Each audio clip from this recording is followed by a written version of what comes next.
इससे पहले भी मैदान में उतरे हैं या पहली बार सियासी मैदान में उतरे हैं? आप इसको मैदान में अगर उतरना कहे, मैं तो बचपन से ही इसी कार्य में हूँ और वो कार्य समाज सेवा है।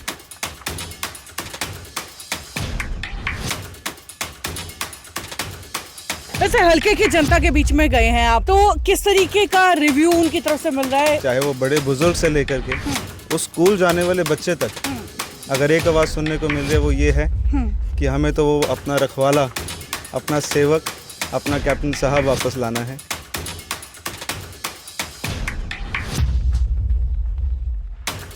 ऐसा क्या कारण आप मानते हैं कि पिछली बार जो है उन्हें हरा दिया गया? हालांकि काम खूब करवाए, खूब विरोधी भी खुल करके बोले। पहली बार में कुछ ना कुछ 1%, 2%, 1-2% कमी कुछ रह गई हो तो नारनौंद हल्के ने अपना प्यार भी दिया, खूब मान सम्मान दिया। पर अगर कुछ कार्यकाल में अगर रुकावट आई तो कैप्टन साहब ने भी उसको सोच समझ करके, आकलन करके, समझदार आदमी की तरह 5 साल आकलन किया, उस पर सोचा समझा, कोई कमी थी तो उसको महसूस किया और उसके बाद अब 2024 में कुछ ना कुछ और थोड़ा सा राजनीतिक तजुर्बा लेकर के आए हैं। बेरोजगारी के अलावा भी कभी युवाओं से किसी मुद्दे पर चर्चा होती है हल्के को लेकर? बातचीत तो काफ़ी होती है, पर क्योंकि इस एज का मुद्दा, इस युवा पीढ़ी का मुद्दा, हमारे हल्के का मुद्दा ये है कि सारी चीज़ें एक साथ, बट जो उनको जिम्मेदारी लेने का मौका मिलना चाहिए, जो उनका हक है, जो उनका अधिकार है, वो ज़रूरी है और उसकी बातचीत ऑफ कोर्स थोड़ी सी ज़्यादा ही है।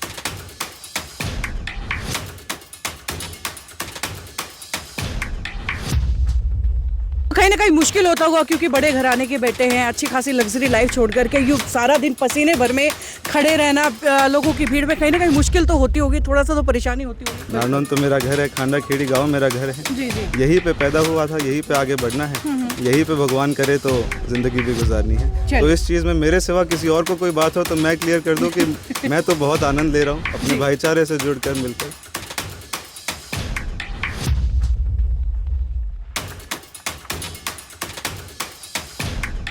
कभी घर के अंदर भी डिस्कशन होता है पॉलिटिक्स को लेकर के? जब पिता पुत्र बैठते हैं, कैप्टन अभिमन्यु आपके साथ बैठते हैं, कभी पॉलिटिक्स को लेकर के चर्चा होती है डाइनिंग टेबल के ऊपर? किसी भी राजनीतिक बात से पहले मेरे पिताजी ने बहुत राजनीतिक एग्जाम्पल देखे, बहुत घराने देखे राजनीति के, जिनके कहीं ना कहीं युवा पीढ़ी तक आते आते, दूसरी तीसरी पीढ़ी तक आते आते जो युवा पीढ़ी थी उसमें एक प्रिविलेज्ड जो कहते हैं वो एक फीलिंग आती थी। तो उन्होंने हमेशा उससे दूर रखने के लिए मुझे ये समझाया कि आप अपनी पढ़ाई करो, सारी चीज़ करो, ताकि जब आप पढ़ाई करके, नौकरी करके, ज़िंदगी का अनुभव लेकर के जब आप अपने हल्के में, अपने लोगों में, अपने साथियों के बीच में जाओगे तो अगर किसी युवा के मन में अगर कोई पीड़ा गुजर रही है, कोई युवा अगर अपना आत्मविश्वास खोया बैठा है, उसकी पीड़ा है, आपके दौर की पीड़ा है, अगर वो रोज़गार की ही क्यों नहीं है, तो आप उसको समझ सकोगे, आप उसका दर्द समझ सकोगे।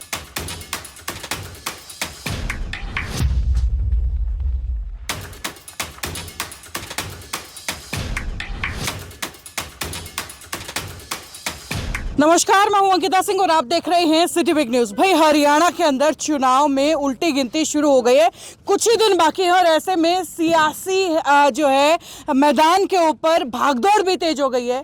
फिलहाल अगर नारनौंद हल्के की बात करें तो मेरे साथ कैप्टन अभिमन्यु के बड़े बेटे हैं सात्विक जी, और लगातार घूम रहे हैं। आज हल्के के अंदर डोर टू डोर चल रहा है, इनसे बातचीत आज कर लेते हैं। साहब, स्वागत है सिटी बिग न्यूज पर आपका। बहुत बहुत धन्यवाद जी, आपको भी राम राम, आपके सभी दर्शकों को भी राम राम जी। पहला ही सवाल, इससे पहले भी मैदान में उतरे हैं या पहली बार सियासी मैदान में उतरे हैं आज? मैं तो जी, आप इसको मैदान में अगर उतरना कहे, मैं तो बचपन से ही इसी कार्य में हूँ और वो कार्य समाज सेवा है।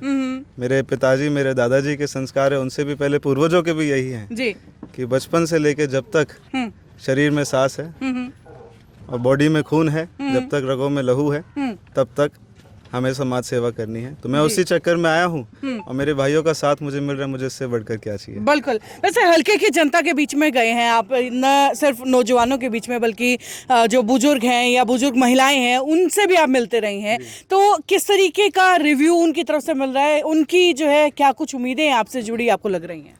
मैं आपसे एक बड़ी स्पष्ट बात कहूँगा जी, मुझे आज अगर 2, 2.5, 3 महीने लगातार 30 दिन और दिन में 12, 14, 15, 16, 18 घंटे भी अगर मैं हल्के में दिन में लगा रहा हूँ अपने भाईचारे में, अपने गांव में जा करके, तो एक ही आवाज़ सुनने को मिल रही है। सब घर घर जा करके, चाहे वो बड़े बुजुर्ग से लेकर के उस स्कूल जाने वाले बच्चे तक, अगर एक आवाज़ सुनने को मिल रही है वो ये है कि हमें तो वो अपना रखवाला, अपना सेवक, अपना कैप्टन साहब वापस लाना है।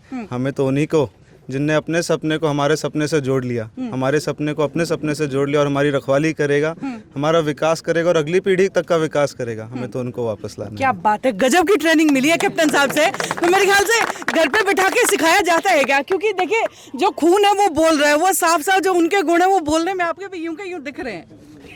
ये अगर इसको कहे ट्रेनिंग, तो ऐसी कोई ट्रेनिंग नहीं जी। जी कैप्टन साहब ने तो बचपन से, जो उनकी भी फील्ड जो है 28 साल पहले अगर उन्होंने शुरू किया, बिल्कुल। तो उनने तो फौजी आदमी थे, अपनी पढ़ाई लिखाई करी, व्यापार किया। जी। व्यापार करने के बाद कहीं ना कहीं दिल में एक चोट थी।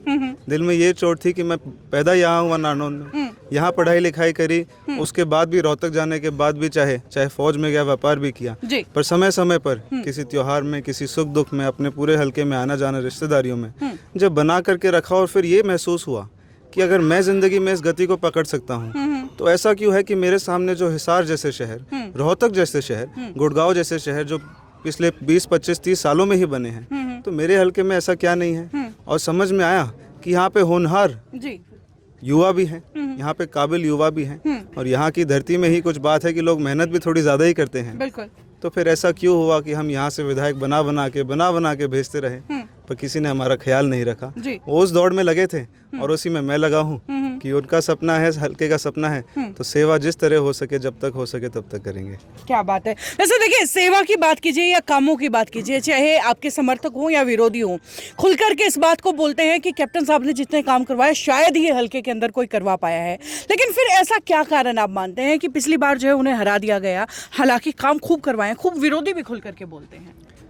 इसमें एक बात बड़ी स्पष्ट है जी, अगर हम 2014 से लेकर के 2019 के कार्यकाल देखें जी, और कार्यकाल के बाद 2019 का रिजल्ट भी देखें, तो उस समय में अगर किसी भी 90 हलकों में से किसी भी एक हलके में अगर बढ़ोतरी हुई है, प्यार की बढ़ोतरी, प्रेम की बढ़ोतरी, मान सम्मान की बढ़ोतरी, और वो वोटों तक आई है, तो 25% प्यार, 25% वोट एक्स्ट्रा कैप्टन साहब लेकर के गए थे, नारनौल हलके से लेकर के गए थे। अब किसी भी चीज़ में, किसी भी ट्रेड में, किसी भी काम में कैप्टन साहब राजनीतिक तौर से सेकंड लगे थे, पहले तो अपने हल्के की सेवा में लगे थे। बिल्कुल। ना राजनीतिक तजुर्बा कोई इतना था, पहली बार सत्ता में आए, पहली बार हमने विधायक यहाँ से अपना चुन करके अपना सेवादार भेजा जी। तो राजनीति तो ठोकर खा खा के सीखी है, ना कोई बड़ा सिखाने वाला था, ना कोई फैमिली में किसी ने और राजनीति करी, ना कोई पिताजी, दादाजी, ताऊ, चाचा कोई और जी। तो जो चीज़ ठोकर खा के सीखी जाए तो एक जाहिर सी बात है पहली बार में कुछ ना कुछ 1%, 2%, 1-2% कमी कुछ रह गई हो। तो नारनौल हल्के ने अपना प्यार भी दिया, खूब मान सम्मान दिया, पर अगर कुछ कार्यकाल में अगर रुकावट आई तो कैप्टन साहब ने भी उसको सोच समझ करके, आकलन करके, एक समझदार आदमी की तरह 5 साल आकलन किया, उस पर सोचा समझा, कोई कमी थी तो उसको महसूस किया, और उसके बाद अब 2024 में कुछ ना कुछ और थोड़ा सा राजनीतिक तजुर्बा लेकर के आए हैं, और अपने ही लोगों से, अपने ही नारनौल वासियों से, अपने ही प्यारे मित्रों से, अपने भाईचारे से फिर से एक मौका लेने आए हैं कि पहले कार्यकाल में कुछ कमी होगी तो वो ठीक करेंगे, उसके साथ साथ जो हमारे पहले कार्यकाल की जो मेन मुद्दा था, जो विकास का मुद्दा था, उसको तो दुगनी रफ्तार से बढ़ाएंगे ही। पर इस बार जिस सोच से आ रहे हैं, जो मेन संकल्प है, जो इस बार की सबसे बड़ा मुद्दा भी है, वो ये है कि हमारे हल्के का जो नौजवान है, हमारे हल्के का जो युवा है, और जिसकी जिम्मेदारी लेने कर मैं भी आया हूँ, वो इतनी सी बात है कि उनके पास जो सुख सुविधा पहले शायद नहीं थी 2014 से पहले, अब वो सब होनहार हैं, सब ने स्कूल तक,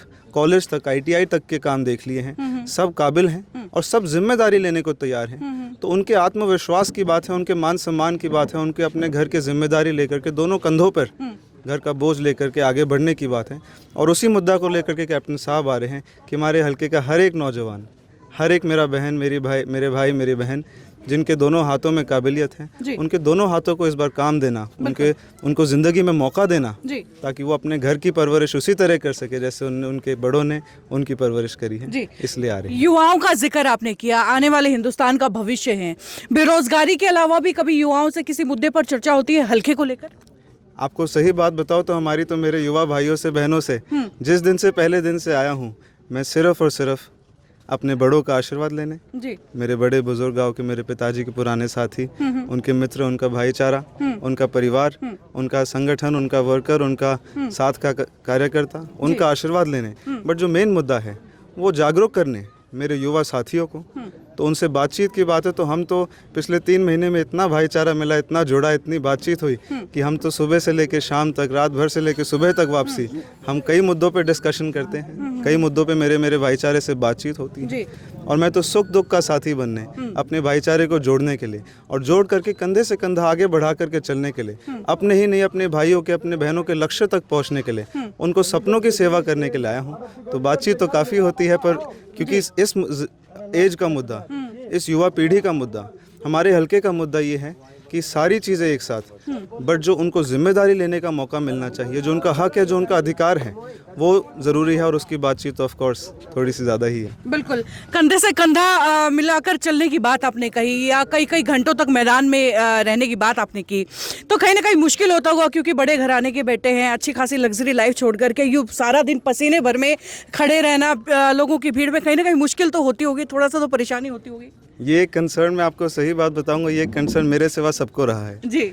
मेरे सिवा सबको रहा है जी। मैं शुरू से ही, जब से छोटा सा था, अपने दादाजी के साथ अपने हल्के में, अपने गांव में आया करता, जब बहुत ही छोटा था। जी। उसके बाद से भी स्कूल लाइफ से लेके कॉलेज लाइफ तक एक स्पोर्ट्स पर्सन रहा। एक स्पोर्ट्स पर्सन रहा तो जिंदगी भर के, चाहे वो टीम प्ले हो, चाहे इंडिविजुअल स्पोर्ट्स हो, बट हर जगह किसी भी तौर का धक्का खाना, किसी भी तौर की ठोकरें खाना, हार जीत की जिंदगी देखना, जगह जगह जाना, पूरे भारतवर्ष में ट्रैवल करके, चाहे वो हमें प्लेटफॉर्म पर सोकर ज़िंदगी 3-4 दिन निकालने हो, चाहे कोई रात गुरुद्वारे में सोकर निकालनी हो, चाहे लंगर खा के गुजारा करना हो, चाहे अगले दिन कहीं और, तो ये ज़िंदगी से गुजरने की तो बात अलग है।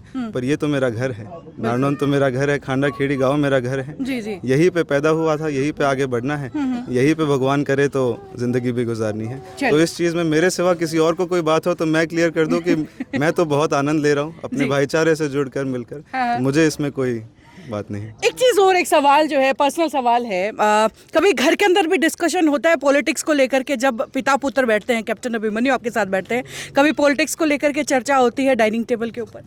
इसमें एक काफ़ी स्पष्ट बात इतनी सी है जी, मेरे पिताजी ने हमेशा से, आज नहीं बचपन से ही, मेरे तो पैदा होने से पहले से वो इस फील्ड में है, पर उनकी हमेशा से एक जर्नी जो मेरी लाइफ की उनने मुझे हेल्प करी जो बताने में, वो ये रही है कि बेटा पहले अपनी पढ़ाई पूरी करो।